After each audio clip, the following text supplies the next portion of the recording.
Chers amis, bienvenue à notre série d'évangélisation intitulée Presque à la maison. Presque à la maison.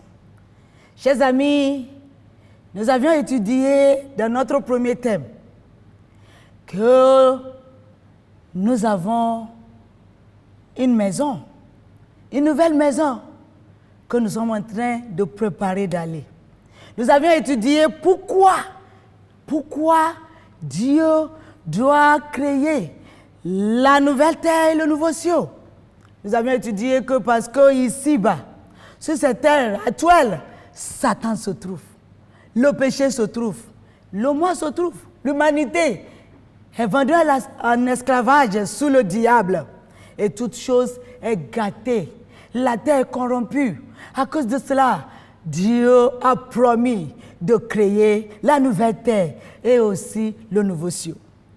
Et nous avions appris que nous devons nous préparer pour ce grand jour, pour ce travail que Dieu est en train de faire pour chacun de nous. Alors aujourd'hui, nous allons continuer avec le deuxième thème qui est intitulé « L'unique vêtement adapté à la nouvelle maison ». Cette maison, cette nouvelle terre et le nouveau ciel que nous préparons d'y rentrer, nous avons besoin d'un vêtement. Le vêtement unique que nous devons porter, adapté, qui peut nous faire rentrer dans cette maison. Voici ce que nous allons étudier ce jour. Je vous invite de prier avec moi pour que le Saint-Esprit nous dirige dans la leçon. Éternel notre Père, notre Dieu, nous voici devant ton trône de grâce encore. Nous voulons apprendre à tes pieds. Envoie-nous ton Esprit Saint de nous enseigner, de nous révéler l'unique vêtement que nous avons besoin pour pouvoir rentrer dans notre nouvelle maison. Merci parce que tu es ici avec nous et tu nous aideras à bien comprendre au nom de Jésus. Amen. L'unique vêtement adapté à la nouvelle maison. Chers amis, Jésus-Christ a donné une parabole dans le livre de Matthieu chapitre 22. La parabole du festin de noces. Il s'agit d'un roi qui a décidé d'organiser un festin de noces à son fils. Il a invité beaucoup de personnes, des riches, des hommes, des femmes, tout le monde est venu. Alors, il a préparé le festin. Il a préparé nourriture en abondance, les boissons en abondance. Et le moment arrivé pour le festin, il a envoyé ses serviteurs d'aller rappeler ses invités pour venir et passer le temps dans ce festin avec le fils du roi. Les serviteurs sont partis pour rappeler les invités de venir. Mais malheureusement, les invités ont désisté. Beaucoup d'entre eux ont donné des excuses. Oh, j'ai mon champ, je vais aller récolter. L'autre, il y a ceci, je vais aller. Il y a mariage ici, je vais aller par-ci, par-là. Malheureusement, ils ont tous désisté. Et personne n'était prêt pour venir. Il y a même certains des invités qui ont même maltraité et même tué les serviteurs du roi. Alors les serviteurs qui restent sont venus dire au roi, les invités ne sont pas là, ils ont refusé de venir. Oh, le roi était triste. Le roi était triste. Mais le festin de noces est déjà prêt. Tout est déjà préparé. On ne peut pas annuler. Il faut qu'on trouve des autres invités. Alors, le roi a dit à ses serviteurs, sortez partout, sur les rues, partout, et invitez tous ceux que vous trouvez sur la route. Il faut les contraindre de rentrer dans ma maison, de venir participer dans ce festin de noces. Les serviteurs sont partis. Ils ont trouvé les aveugles. Ils ont trouvé les boiteux, les pauvres, les gens qui n'ont rien. Ils leur ont invité, venez à la cour royale, là. Venez au festin des noces. Oh, quelle joie! Les gens étaient contents. Beaucoup d'entre eux, c'est la première fois qu'ils vont rentrer dans la cour du roi. Mais ils sont tous venus et ils sont rentrés. Voici, tout est prêt. La nourriture est là, boisson est là, l'ambiance était là. Et le festin a commencé. Les gens mangeaient, les gens buvaient. Il y a la joie partout. Mes chers amis, quelque chose d'étrange s'est passé. Parce que le roi qui a organisé le festin pour son fils a décidé maintenant de marcher partout pour aller voir ses invités. Et quelque chose d'étrange s'est passé. Quelle est cette chose étrange qui est le nom de notre sermon en ce moment? Lisons ça dans le livre de Matthieu chapitre 22, versets 11 à 13. La Bible dit, le roi entra pour voir ceux qui étaient à table. Et il aperçut là un homme qui n'avait pas revêtu un habit de noces. Il lui dit, mon ami, comment es-tu entré ici sans avoir un habit de noces? Cet homme eut la bouche fermée. Alors le roi dit au serviteur, liez-lui les pieds et les mains et jetez-le dans les ténèbres du dehors, où il y aura des pleurs et des graissements dedans. Chers amis, cette parabole nous met en évidence l'importance de l'habit de noces. Malgré que l'invitation pour venir au festin était gratuite, la nourriture était gratuite, tout était gratuit. Mais il y avait quand même quelque chose d'important que tous ceux qui rentrent dans la cour royale pour le festin doivent avoir. Il s'agit de robes de festin. Mais ce monsieur-là était venu, comme tout le monde, mais il n'a pas le robe de festin. Il a amené ses propres vêtements.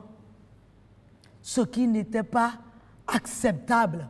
À cause de cela, le roi a dit à ses serviteurs de prendre ce monsieur-là, de lui jeter, de lui faire sortir. Chers amis, cette robe, cet habit de festin, c'est très important. Et c'est ce que nous avons aussi besoin, chacun de nous. C'est ce que nous avons besoin de porter pour pouvoir rentrer dans la nouvelle terre et le nouveau ciel. Sans ça, personne ne peut rentrer. Notre cas sera comme le cas de l'homme qu'on a trouvé dans le festin sans l'habit. Chers amis, vous vous rappelez, dans le livre de Genèse chapitre 3, verset 7, que quelque chose s'est passé quand Adam et Ève ont désobéi à Dieu.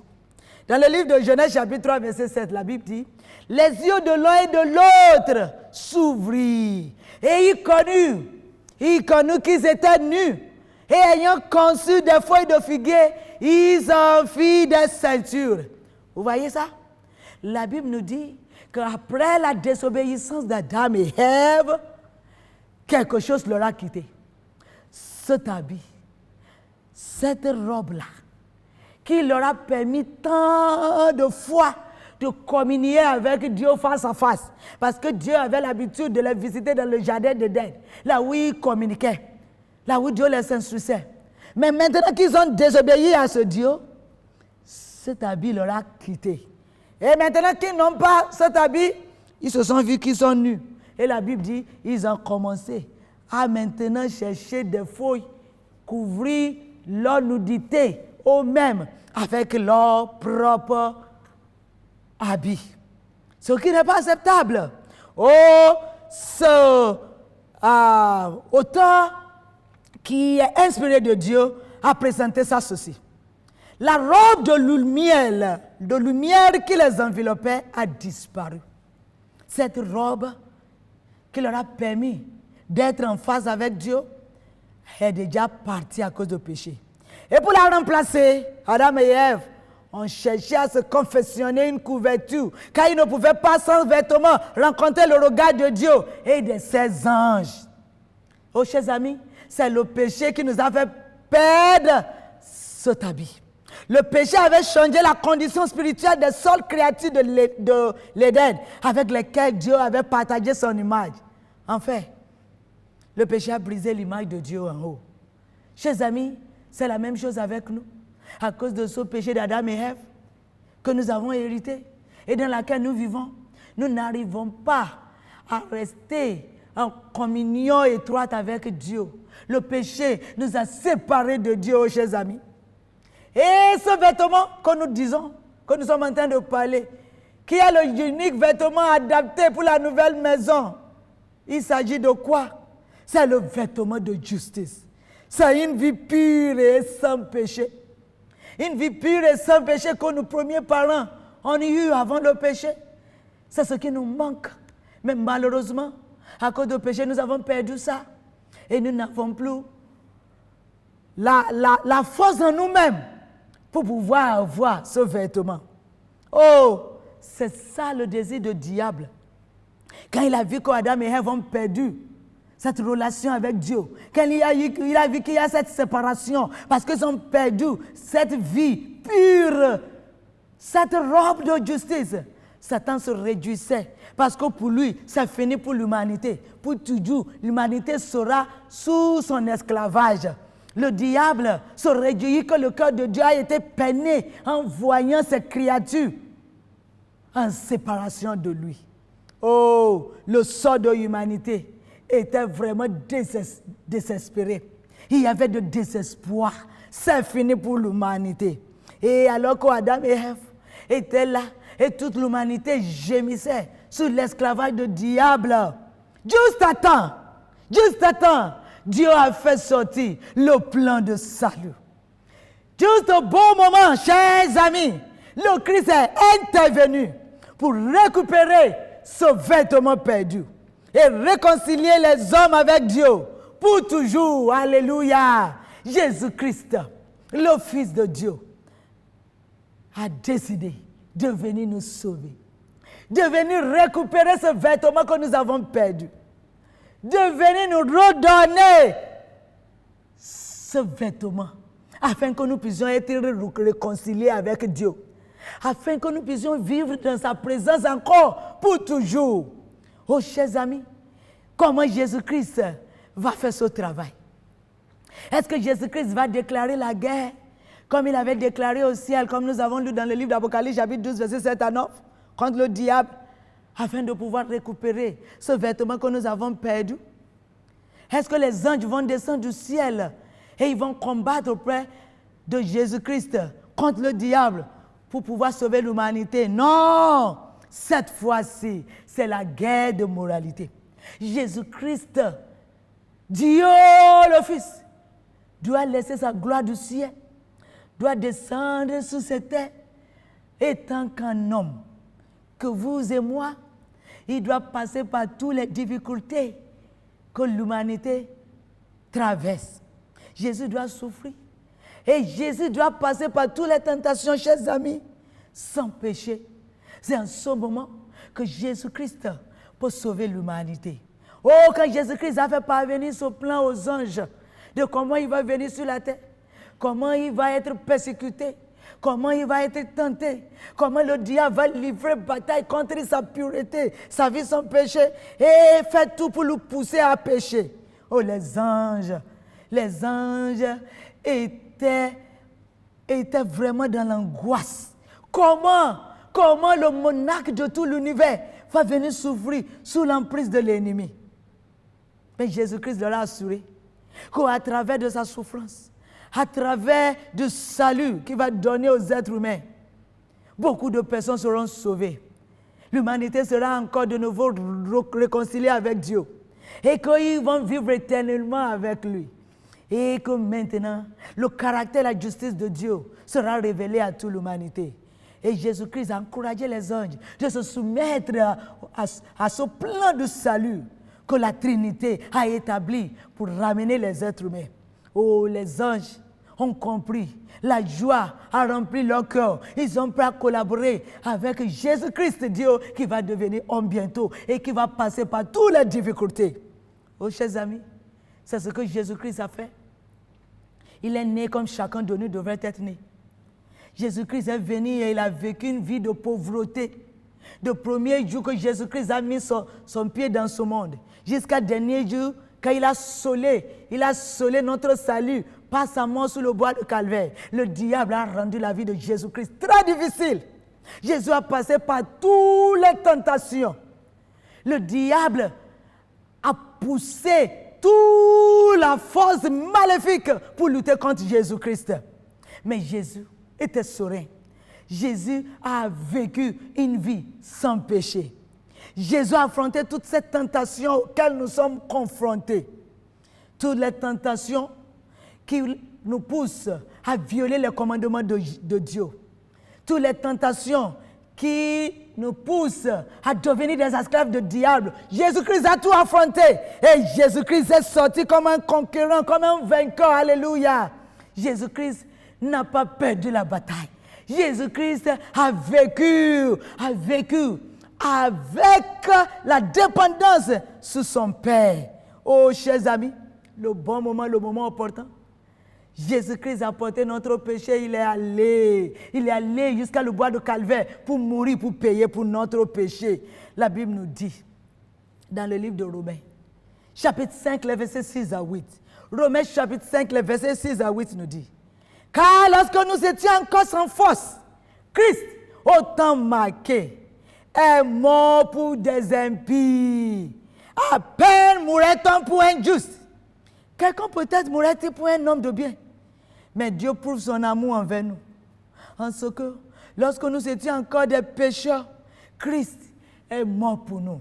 Oh, chers amis, quand l'humanité est plongée dans le péché, quand l'humanité est sous l'esclavage du diable, Jésus-Christ est venu. Il a vaincu le mal. Il a vécu une vie sans péché pour acquérir pour nous le droit de devenir encore des enfants de Dieu. Et il est allé jusqu'au calvaire. Oh, chers amis, c'est sur Christ, en tant que notre substitut et notre caution, qu'a été déposée l'iniquité de nous tous. Il a été considéré comme un transgresseur, afin de pouvoir nous racheter de la condamnation de la loi. La culpabilité de chaque descendant d'Adam pesait sur son cœur. Oh, chers amis, Jésus-Christ a déjà payé le prix. Jésus-Christ est venu. Il a pris tout notre péché. N'importe quoi qui est le péché que quelqu'un, tous les descendants d'Adam et Ève ont fait, Jésus a porté ça sur lui-même. Il est parti jusqu'à le bois de Calvaire. Et Jésus-Christ est mort pour nous. Oh, chers amis, dès que Jésus-Christ est mort sur le bois de Calvaire, qu'il a payé ce grand prix, il y a la joie au ciel. Parce que le travail est maintenant fait. Parce que cette robe de la justice est maintenant acquérie pour toute l'humanité. Et voici le chant de joie qui est retenti du ciel par les anges. Apocalypse 12, verset 10. Apocalypse 12, verset 10. Ah, et j'entendis dans le ciel une voix forte qui disait, maintenant, le salut est arrivé. Et la puissance, et le règne de notre Dieu, et l'autorité de son Christ. Oh, chers amis, les anges ont chanté de joie, parce que maintenant, le salut pour l'humanité est arrivé. Nous ne sommes plus sous l'esclavage de Satan. Maintenant, nous pouvons vivre en unité, en accord avec la volonté de Dieu. La puissance de Dieu est arrivée. Le règne de notre Dieu et l'autorité de Jésus-Christ maintenant est arrivée et a été donnée au sein de Dieu. Chers amis, l'accusateur, le diable, qui est l'accusateur, a été précipité. Il a été jeté dehors. Celui qui nous accuse jour et nuit devant le Père.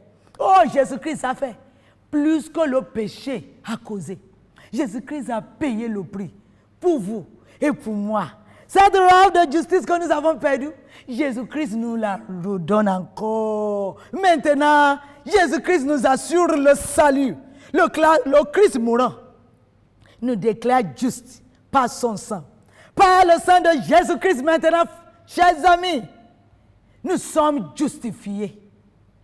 Et le Christ vivant nous rend justes par son intercession. Car après sa résurrection, Jésus-Christ est parti au ciel pour intercéder pour nous. Afin que toute personne qui vient chez Jésus et qui confesse ses péchés et qui demande pardon, Jésus maintenant plaide pour ces personnes en utilisant son sang. Chers amis, le Christ crucifié nous a rachetés de la condamnation et de la culpabilité du passé. Le Christ ressuscité nous a donné la puissance pour vivre sous le péché, sous le diable, pour ce présent. Et le Christ qui va revenir nous a aussi donné l'espoir pour l'avenir. Oh, chers amis, maintenant nous avons le salut en Jésus-Christ. Maintenant, à travers ce que Jésus-Christ a fait pour nous, lui seul possède le pouvoir. Le Christ peut maintenant enlever notre vêtement sale pour nous recouvrir de son vêtement, de cette robe de justice, de cet unique vêtement qui est adapté à la nouvelle maison. Chers amis, Jésus-Christ a déjà fait ça dans la Bible, dans le livre de Zacharie. Et ce qu'il a fait dans le livre de Zacharie, c'est ce que Jésus-Christ va faire pour chacun de nous quand nous venons à lui. Qu'est-ce que Jésus a fait? Alors que le grand prêtre Josué était venu devant Dieu, en train de confesser ses péchés, en train d'intercéder pour son peuple, demander la grâce de Dieu. La Bible nous dit dans le livre de Zacharie chapitre 3, que le diable était à côté de lui. Le diable était là, en train de faire quoi? De l'accuser, de dire Dieu, tu ne peux pas l'accepter, c'est un pécheur. Et son peuple, ils t'ont offensé, ils ont violé tes commandements. Mais juste en ce moment que le diable était en train de décourager Josué, la Bible dit que Jésus-Christ est rentré dedans. Jésus-Christ a réprimé le diable. Jésus-Christ l'a jeté hors de la salle. Alors Jésus regarde Josué. C'est vrai, Josué aussi portait le robe de saleté, sa vie de péché et le péché de son peuple. Et c'est pour cela que le diable l'accusait jour et nuit. Maintenant, qu'est-ce que Jésus-Christ va faire pour Josué? Zacharie chapitre 3, les versets 3 à 5 nous dit, « Oh, Josué était couvert de vêtements sales, et il se tenait debout devant l'ange. L'ange prenant la parole dit à ceux qui étaient devant lui, « ôtez-lui les vêtements sales. » Puis il dit à Josué, « Vois, je t'enlève ton iniquité, et je te revêt d'habits de fête. » Je dis, qu'on met sous sa tête un turban pur, et il mit un turban pur sous sa tête, et il mit des vêtements. L'ange de l'Éternel était là. Oh, chers amis, Jésus-Christ n'a pas laissé Josué de partir avec son habit sale, parce qu'avec cet habit sale, il aura toujours problème avec l'accusateur. Jésus-Christ a ordonné que cet habit sale, cette vie de péché de Josué soit enlevée. Et quand c'était enlevé, il l'a couvert maintenant de sa propre robe, de ce vêtement qui représente le caractère de Jésus. Une vie pure, sans péché. Oh, chers amis, c'est ça qu'on appelle la grâce de Dieu. Cette grâce qui est imméritée. Cette grâce qui est non gagnée, parce que nous n'avons pas travaillé pour ça, pour recevoir ça. C'est par la foi que nous recevons cette grâce. En demandant au Seigneur Jésus-Christ de venir à notre secours, de nous pardonner et de nous couvrir de cette robe. Chers amis, quand nous venons à Jésus-Christ, quand nous confessons nos péchés, quand nous l'acceptons comme notre Seigneur Sauveur, nous sommes justifiés gratuitement par la grâce. Jésus-Christ enlève notre vie de péché et il nous recouvre de sa vie sans péché. Cette grâce est une déclaration de la justice de Dieu. Et c'est par la grâce que Dieu justifie ceux qui croient en Jésus-Christ. Chers amis, par la foi. Et par cette grâce que nous recevons par la foi, Jésus-Christ nous justifie parce que nous avons cru en Jésus-Christ. C'est pour cela. La Bible dit dans le livre de Jean, chapitre 1, le verset 12. Mais à tous ceux qui l'ont reçu, à ceux qui croient en son nom, elle a donné le pouvoir de devenir enfants de Dieu. Chers amis, si vous croyez en Jésus-Christ, que c'est lui qui est venu dans ce monde pour payer le prix de votre péché. C'est lui qui est venu pour combattre le diable, pour retrouver le vêtement perdu d'Adam et Ève. Le vêtement perdu de l'humanité, si vous croyez dans cela, et vous venez à Jésus-Christ, et vous confessez vos péchés, et vous lui demandez, Seigneur Jésus, pardonne-moi, Donne-moi le pouvoir de devenir ton enfant. Je veux t'appartenir. Qu'est-ce que Jésus-Christ va faire? Il va vous donner le pouvoir de devenir enfant de Dieu. Comme il a fait exactement pour Josué. Il va enlever votre habit sale. Il va changer votre vie. Et il va vous couvrir de sa robe de justice. C'est pour cela que la Bible nous dit, chers amis, dans le livre de Jean, chapitre 3, verset 16, « Ah, car Dieu a tant aimé le monde, qu'il a donné son Fils unique, afin que quiconque croit en lui ne périsse point, mais qu'il ait la vie éternelle. » Chers amis qui m'écoutent, oh, le don gratuit de Dieu, l'amour de Dieu qui surpasse toutes choses, c'est le salut en Jésus-Christ. C'est le salut en Jésus-Christ. Chers amis, est-ce qu'il y a quelqu'un qui a famille d'amour véritable et authentique et qui désire une relation significative? L'évangile parle d'acceptation. L'évangile parle de pardon. Il parle d'appartenance, de grâce et le pouvoir de changement de vie. Ça se trouve en Jésus-Christ. Il parle d'un Dieu d'amour inconditionnel qui se soucie tellement de nous, qu'il est prêt à tout pour nous racheter. Parce qu'il veut que nous soyons toujours avec lui. Chers amis, nous, par la grâce de Dieu, si nous donnons notre vie à Jésus-Christ, selon l'Apocalypse 12, verset 11, nous pouvons aussi vaincre le diable par le sang de l'agneau et par les paroles de notre témoignage. Jésus-Christ, chers amis, nous a délivrés de la peine du péché, du pouvoir du péché et enfin de la présence du péché même. Jésus-Christ a tout payé. Maintenant, le péché ne règne plus dans notre corps mortel. Non, c'est vrai, nous pouvons tomber à chaque pas, mais le péché ne règne plus sur nous parce que Jésus-Christ nous a délivrés du péché. Par sa grâce, nous pouvons vaincre le péché. Nous pouvons vivre une vie heureuse, une vie en accord avec la volonté de Dieu. Et chers amis, Romains 8, verset 15 dit, vous n'avez pas reçu un esprit de servitude pour être encore dans la crainte, mais vous avez reçu un esprit d'adoption. Jésus-Christ revient pour nous amener à la maison, parce que nous sommes maintenant enfants de Dieu. Oh, chers amis, en ce moment, je vous invite, est-ce que vous avez accepté Jésus comme votre Seigneur et Sauveur? Est-ce que vous avez confessé vos péchés et demandé lui le pardon? Est-ce que vous avez demandé le vêtement pour la nouvelle maison? Sinon, c'est le moment de le faire. Priez avec moi pour demander cette robe. Éternel Dieu, merci pour le salut en Jésus-Christ.